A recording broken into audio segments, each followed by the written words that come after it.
மறைந்த சமத்துவ தலைவர் பகுஜன் நாயகன் தமிழ்நாட்டுடைய முன்னாள் டிஎஸ்பி தலைவர் மதிப்பிற்கும் மரியாதைக்குரிய தென்னாட்டு அம்பேத்கராக வாழ்ந்த அண்ணன் ஆம்சாங் அவர்களை கடந்த 5 ஜூலை 2024 அன்று படுகொலை செய்யப்பட்டார்.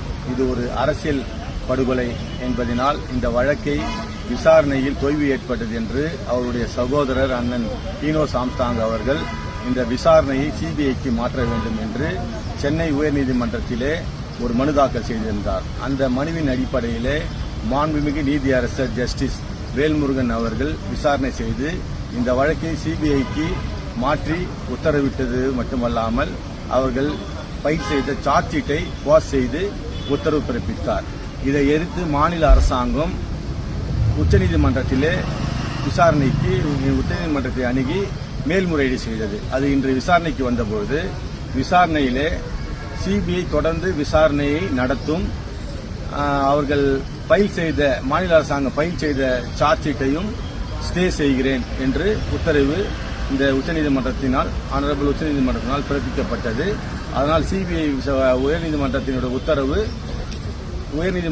உத்தரவு தொடர்ந்து சிபிஐ விசாரணைக்கு மாற்றப்பட்டது. தடை விதிக்க நீதிமன்றம் மறுத்துவிட்டது சிபிஐ விசாரணைக்கு.